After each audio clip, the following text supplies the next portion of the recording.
Middle east में छिड़ी जंग का असर पूरी दुनिया पर पड़ रहा है, लेकिन सबसे ज्यादा संकट अगर कहीं है तो वो पाकिस्तान में है।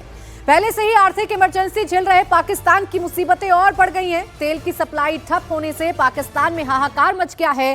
पेट्रोल पंप बंद होने की कगार पर आ गए हैं। अमेरिका और इजरायल के ईरान पर हमले के बाद पाकिस्तान में लॉकडाउन जैसे हालात हैं। लाहौर से कराची तक के पेट्रोल पंप पर पेट्रोल डीजल के लिए लोगों की लंबी लंबी कतारें लगी हुई हैं। हालत बिगड़ते हुए देख शहबाज सरकार ने सरकारी गाड़ियों को मिलने वाले तेल में 50% कटौती का ऐलान किया है। इसके साथ ही सरकारी विभागों की 60% गाड़ियों को बंद कर दिया गया है। कैबिनेट और दूसरे मंत्रियों की सैलरी बंद कर दी गई है। सांसदों की सैलरी में भी 25% कटौती की गई है। गवर्नमेंट ऑफिस में काम करने वाले हर सरकारी अफसरों की 2 दिन की सैलरी काटे जाने का फैसला पाकिस्तान की सरकार ने लिया है।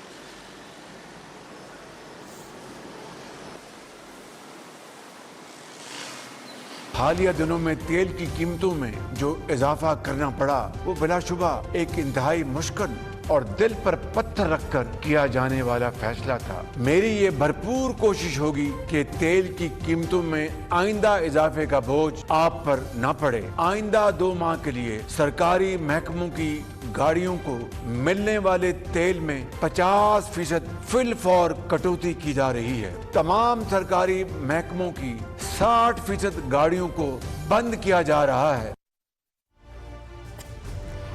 दरअसल पाकिस्तान के पास केवल 26 दिनों का पेट्रोल और डीजल का स्टॉक ही बाकी है।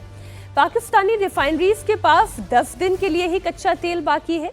गैस सिलेंडर का स्टॉक 15 दिन से ज्यादा का नहीं है।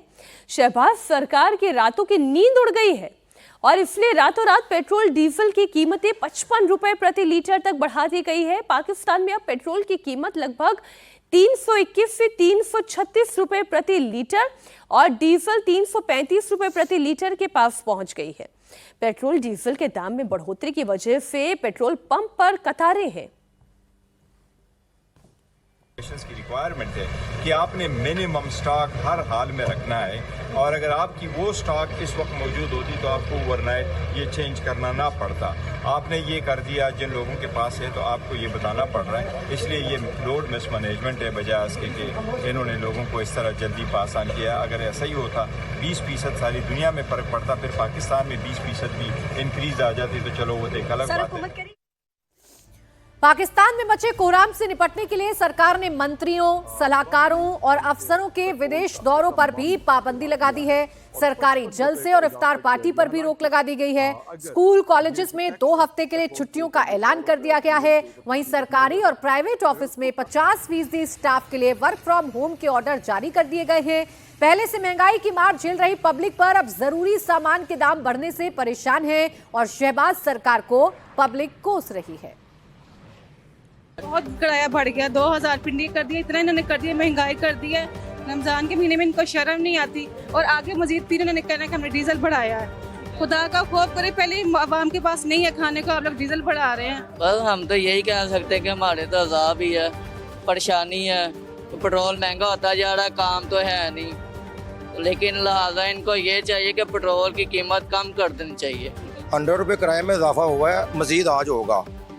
और भी वो गवर्नमेंट वाले कह रहे हैं कि पेट्रोल और बढ़ेगा, अगर बढ़ा तो फिर मजीद किराया और बढ़ेगा। वैसे फी पैसेंजर 100 रुपीज़ बढ़ा किराया। अभी आप कहाँ बस लेकर जा रहे हैं? ये जा रही लाहौर से सियालकोट। इसका 100 रुपया इजाफा हुआ किराए में। पहले कितना किराया था, अब कितना किराया? पहले 950 था, अब 1050 है। एग्जाम्पल कोट करूं तो कोरोना के दिनों में तब आलमी लेवल पे जो बैरल की कीमत थी तेल की वो 120 रुपए बैरल था, ठीक है। और उस टाइम जो पेट्रोल की जो मैक्सिमम कीमतें इंक्रीज हुई थी वो 150 तक थी और 150 पे जाकर भी स्टेबल हो गई थी, वो भी इंक्रीज नहीं हुई थी। लेकिन आज जब आलमी मंडी में एक बैरल की कीमत जो है वो 80 पर लीटर है, तो आज कीमत जो है वो with the passage of time जो वो बढ़ती जा रही है। अब 321 हो गए और एक बयानिया जो है वो आम जो है वो डेवलप कर दिया जाता है कि अभी और कीमतें बढ़ेंगी, कि आवाम का माइंडसेट बना दिया जाता है। पेट्रोल डीजल की कीमतों में बढ़ोतरी से पूरे पाकिस्तान में हाहाकार मचा हुआ है। स्ट्रेट ऑफ हॉर्मुज़ अगर कुछ दिनों तक और यूं ही बंद रहा, पाकिस्तान के हालात और भी खराब हो जाएंगे। विपक्ष के नेता इसे पाकिस्तान सरकार की नाकामी बता रहे हैं। उनका कहना है कि शहबाज सरकार ने पहले से कोई तैयारी नहीं की थी और यही वजह है कि जनता पर ये पेट्रोल बम फूट गया। पाकिस्तान की कौम बिल्कुल इस हवाले से मुत्तफिक है। ना खून अरब ममालिक में बहना चाहिए, ना खून ईरान में बहना चाहिए। जिस तरह अशराफिया ने, इस अशराफिया की हुकूमत ने अवाम पर पेट्रोल बम का हमला किया है 55 रुपए फी लीटर बढ़ाकर, ये एक हल्का सा नमूना है उस आफत का जो हम पर मुसल्लत होने वाली है। पूरे खित्ते में कहीं भी 5% से ज्यादा पेट्रोल की कीमत नहीं बढ़ाई गई। तेल और बिजली के संकट का असर पाकिस्तान के साथ ही पड़ोसी देश बांग्लादेश पर भी देखने को मिल रहा है। यही वजह है कि राजधानी ढाका में पेट्रोल पंप के बाहर लोगों की भीड़ नजर आई। ईरान में बढ़ते संघर्ष के कारण तेल की कीमतों में आई तेजी के बाद बांग्लादेश ने भी ईंधन और बिजली बचाने के लिए सोमवार को विश्वविद्यालयों को बंद रखा। ढाका विश्वविद्यालय के गेट बंद कर दिए गए और बसों की आवाजाही पर रोक लगा दी गई है।